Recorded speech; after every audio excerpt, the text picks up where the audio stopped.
Bismillah, Assalamualaikum warahmatullahi wabarakatuh. Perkenalkan, nama saya Isabella dengan NIM E281200017. Di sini saya akan menjelaskan mengenai materi implementasi pengelolaan hama dan penyakit terpadu pada tanaman kedelai. Pendahuluan, salah satu ancaman dalam upaya peningkatan produksi tanaman kedelai adalah serangan hama. Di Indonesia, telah teridentifikasi 266 jenis serangga yang berasosiasi dengan tanaman kedelai, yang terdiri dari 111 jenis serangga hama, 53 jenis serangga yang berstatus kurang penting, 61 jenis serangga predator, dan 41 jenis serangga parasit. Pengendalian hama kedelai di tingkat petani. Pola pengendalian hama di tingkat petani secara evolusi dalam hubungannya dengan budidaya tanaman pada umumnya melalui beberapa tahapan sebagai berikut. Yang pertama itu tahapan permulaan, yang kedua tahapan budidaya secara intensif, dan yang ketiga tahapan kritis. Tahapan permulaan, sebagian besar petani menguasai lahan pertaniannya untuk memenuhi kebutuhannya sendiri. Pada tahapan ini, petani tidak menggunakan masukan produksi seperti pupuk dan pestisida kimia, sehingga produktivitasnya masih sangat rendah. Cara pengendalian hama yang biasa dilakukan pada saat ini dengan cara mekanik, fisik, atau bercocok tanam. Yang kedua yaitu tahap budidaya secara intensif. Pada tahap ini, usaha tani telah berkembang, lahan menjadi luas dengan tujuan memperoleh tingkat produktivitas tinggi. Hasil pertanian dipasarkan di dalam atau di luar negeri. Perubahan tujuan dari tahapan permulaan ke tahapan intensif mengakibatkan penggunaan teknologi modern semakin intensif, termaksud penggunaan pupuk dan pestisida nabati. Pada tahapan ini, petani memperoleh peningkatan produksi yang nyata. Kenyataan ini semakin mendorong peningkatan penggunaan pestisida dan masukan produksi lainnya. Yang ketiga yaitu tahapan kritis. Setelah beberapa waktu petani berada pada tahap eksploitasi, semakin dirasakan bahwa untuk memperoleh hasil pengendalian yang sama diperlukan penggunaan pestisida kimia yang semakin sering dengan dosis yang terus meningkat. Biaya pengendalian hama semakin meningkat dan keuntungan yang diperoleh semakin menurun. Kondisi itu disebut tahap kritis.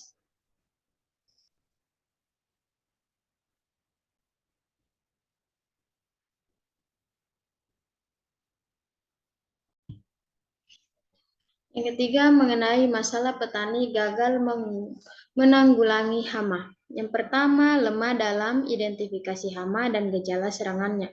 Maksudnya, pada umumnya petani hanya mengenal jenis hama yang sedang makan atau merusak tanaman saja. Tidak semua fase pertumbuhan hama makan atau merusak tanaman. Contoh serangga hama dari ordo Lepidoptera yang berstatus sebagai hama tanaman hanya larvanya saja. Sedangkan ngengat atau kupu-kupu, kepompong, kelompok telur tidak makan atau merusak tanaman. Pengetahuan perubahan bentuk serangga, metamorfosis, belum diketahui petani. Lemahnya identifikasi dan sistem pemantauan menyebabkan waktu dan tindakan pengendalian tidak tepat. Yang kedua yaitu tindakan pengendalian yang terlambat. Akibat lemahnya identifikasi hama dan pengenalan gejala kerusakan, menyebabkan tindakan pengendalian yang terlambat. Hasil survei menunjukkan bahwa petani kedelai yang memiliki alat semprot sendiri hanya berkisar 10–15%. Sedangkan yang lain bergantung dari peminjaman atau sewaan. Yang ketiga, aplikasi insektisida yang kurang tepat.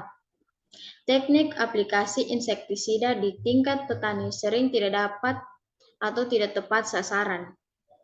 Dosis pestisida yang digunakan pada umumnya terlalu rendah atau terlalu tinggi. Hasil survei menyatakan bahwa petani menggunakan insektisida dengan dosis dan konsentrasi yang lebih rendah dari seharusnya.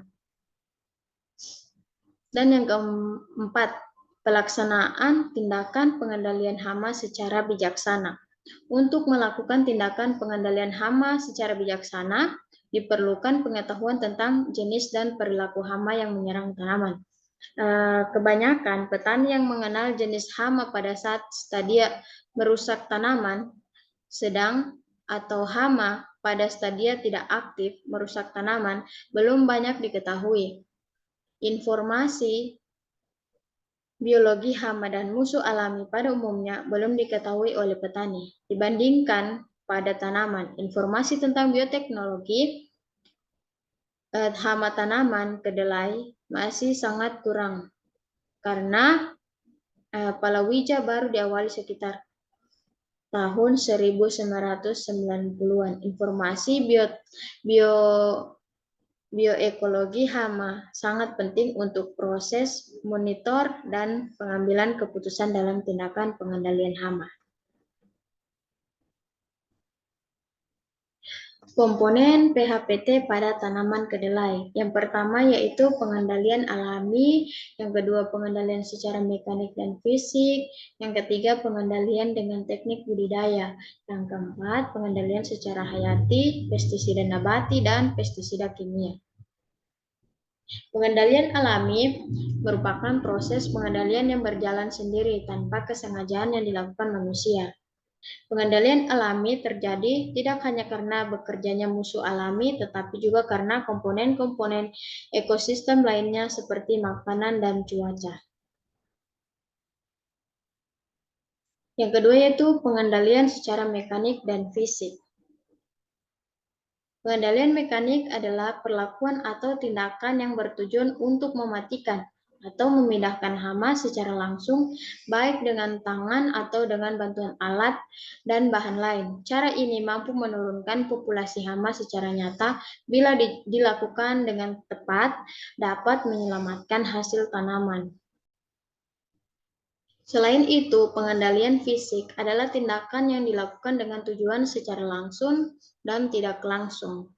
Dengan yang pertama itu mematikan hama dengan mengurangi populasi hama, yang kedua mengganggu aktivitas fisiologi hama yang normal, yang ketiga mengubah lingkungan fisik menjadi kurang sesuai bagi kehidupan dan perkembangan hama. Selanjutnya itu pengendalian dengan teknik budidaya. Yang pertama yaitu penanaman lebih awal. Pada musim kemarau sangat dianjurkan pada fase pengisian polong yang merupakan periode kritis tanaman terhindar dari serangan penggeret polong. Yang kedua, penggunaan mulsa, lalat kacang, Opiomia phaseoli pada umumnya meletakkan telurnya pada kotiledon yang berumur 6-7 hari. Mulsa jernih yang menutupi kotiledon tanaman kedelai cukup efektif untuk menghalangi peletakan telur lalat kacang. Yang ketiga, penanaman varietas tahan hama. Penanaman varietas tahan hama ini merupakan usaha teknik budidaya untuk mengurangi kerusakan tanaman dan mengurangi kesesuaian ekosistem hama, seperti varietas Lumajang bewok, Gumitir, Kerinci, dan Argopuro yang merupakan varietas kedelai yang agak tahan terhadap serangan lalat kacang Agromyzidae. Varietas Argopuro diketahui tahan terhadap serangan ulat grayak, yaitu Spodoptera litura. Varietas Gumitir tahan terhadap serangan hama penghisap polong. Selanjutnya, tanaman perangkap adalah jenis tanaman yang lebih disukai oleh hama di tengah-tengah atau di sekitar tanaman utama. Waktu tanam tanaman perangkap harus disesuaikan dengan fenologi hama, terutama waktu pemunculan fase hidup hama yang merusak tanaman agar diperoleh hasil yang baik. Yang terakhir, tanaman pendamping sebagai penghalang tanaman utama, bertujuan untuk menghambat penerbangan atau migrasi hama. Misalnya penanaman tanaman pendamping jagung pada area pertanaman kedelai untuk menghalangi migrasi hama kutu kebul.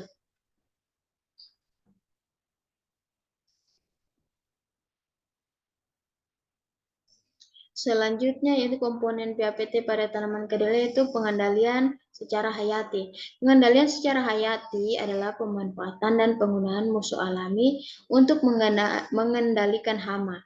Musuh alami yang terdiri dari parasitoid, nuklear, polihidrosis, virus, dan cendawan entomopatogen.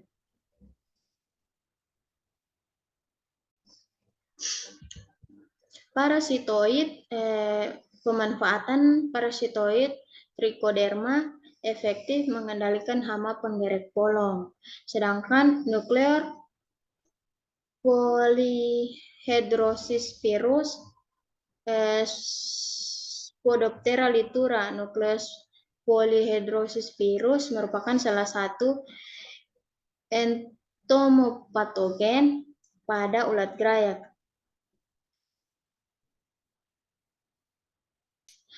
Sedangkan cendawan entomopatogen merupakan cendawan yang dapat digunakan sebagai agen pengendalian hayati untuk mengendalikan serangan hama.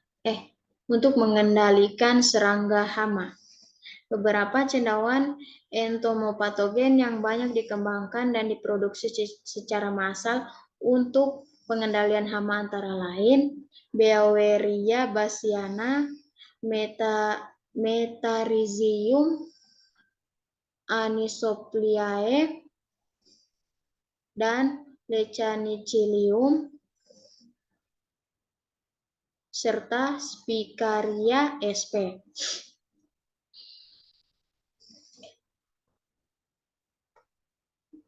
Selanjutnya yaitu pestisida nabati. Pestisida nabati adalah insektisida yang bahannya diambil langsung dari tanaman dan hasil tanaman. Pestisida nabati resikonya kecil bagi kesehatan dan lingkungan hidup. Teknik untuk memproduksi pestisida nabati diantaranya teknik merendam, mengekstrak, atau merebus bagian tertentu dari organ tanaman yang mengandung insektisida tinggi. Yang terakhir yaitu pestisida kimiawi. Pengendalian kimia adalah cara pengendalian yang sering dilakukan karena mudah diterapkan dan hasilnya cepat terlihat. Namun, apabila penggunaannya kurang bijaksana, akan mencemari lingkungan. Penggunaan insektisida untuk pengendalian hama sebaiknya digunakan bila cara pengendalian yang lain sudah tidak efektif untuk menekan populasi hama, karena penggunaan pestisida kimia itu dapat merusak lingkungan hidup. Jika penggunaan pestisida secara berlebihan.